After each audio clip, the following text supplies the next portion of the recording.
नमस्कार, मैं Meena Dujania, assistant professor SPC government college Ajmer.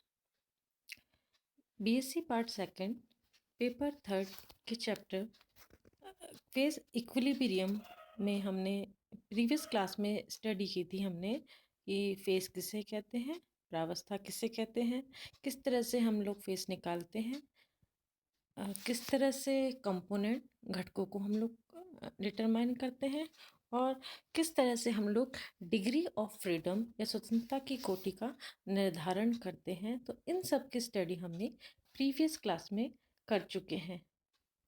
उसके कंटिन्यूस में आज हम आगे के चैप्टर के बारे में स्टडी करेंगे। इसे कहते हैं प्रावस्था नियम की सीमाएं, लिमिटेशंस ऑफ फेस रूल। सबसे जो पहली लिमिटेशन है वो है प्रावस्था नियम केवल ताप, दाब, संगठन अर्थात 3 चरों पर ही लागू होता है, जबकि चुंबकीय, विद्युत एवं विकिरणशील प्रभावों जैसे चरों पर विचार नहीं किया गया। सेकंड लिमिटेशन है प्रावस्था नियम में गुरुत्वाकर्षण बल पर भी विचार नहीं किया गया। थर्ड लिमिटेशन, कोई प्रावस्था ठोस अथवा द्रव इतनी सूक्ष्म विभाजित नहीं होनी चाहिए कि वह पृष्ठ तनाव तथा वाष्प दाब से प्रभावित हो जाए।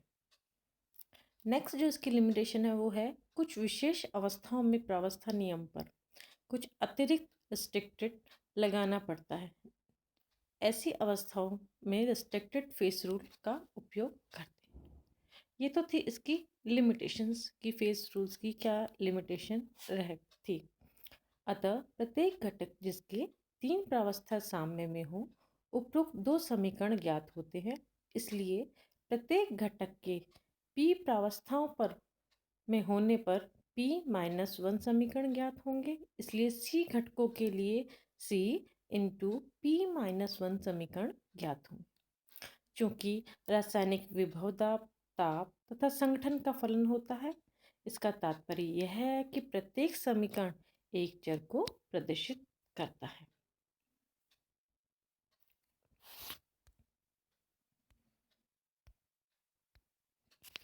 कुल ज्ञात चरों की संख्या किस तरह से निकालते हैं, c इंटू p-1 और कुल चरों की संख्या हो गई p इंटू c-1 प्लस 2। अब हमारे पास कुल ज्ञात चरों की संख्या है और कुल चरों की संख्या है, तो हम अज्ञात चरों की संख्या डिटरमाइन कर सकते हैं। कुल चरों की संख्या में से हम कुल ज्ञात चरों की संख्या को अगर घटा दें तो हमारे पास अज्ञात चरों की संख्या आएगी, वो होगी c माइनस p प्लस 2। अर्थात तंत्र को पूर्णतः परिभाषित करने के लिए इन चरों संख्या को स्वेच्छा से निश्चित कर देते हैं। इसलिए ये तंत्र की स्वतंत्रता की कोटि के संख्या के बराबर होंगी। जो क्या होगा, f is equal to c minus p plus 2 या f plus p is equal to c plus 2, जो कि हम प्रीवियस क्लास में भी इस इक्वेशन को हम पढ़ चुके हैं। यही प्रावस्था नियम होता है, इसे गिब्स का प्रावस्था नियम भी कहते हैं। नेक्स्ट हम बात करते हैं एक घटक तंत्रों के प्रावस्था साम्य, face equilibrium of one component system. यदि तंत्र में कुल एक घटक हो, क्या है, कंपोनेंट अगर एक हो तो तंत्र में कम से कम एक प्रावस्था होगी।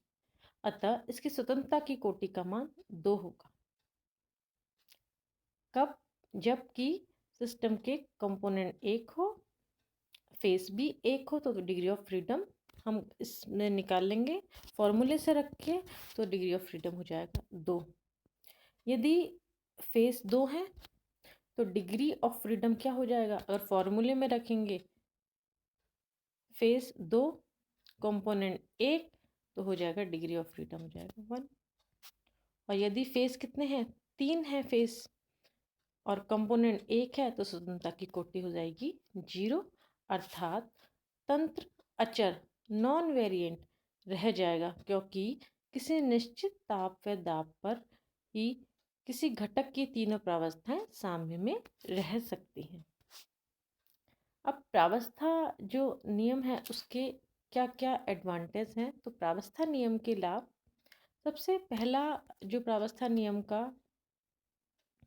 एडवांटेज है वो है भौतिक तथा रासायनिक दोनों प्रकार के विषमांगी साम्यों का अध्ययन इस नियम के द्वारा किया जाता है। फिजिकल और जो केमिकल दोनों हिट्रोजीनियस इक्विलिब्रियम है उनकी स्टडी हम फेस रूल के द्वारा हम कर सकते हैं। सेकंड एडवांटेज है पदार्थ की मात्रा, प्रकृति अथवा अभिक्रिया का प्रावस्था नियम से कोई संबंध नहीं, मात्र प्रावस्था संख्या तथा संगठन ही तंत्र के अध्ययन के लिए पर्याप्त होती है। तो ये तो बात हो गई कि प्रावस्था नियम के क्या क्या एडवांटेज होते हैं। अभी तक हमने कंपोनेंट, घटक, स्वतंत्रता की कोटि,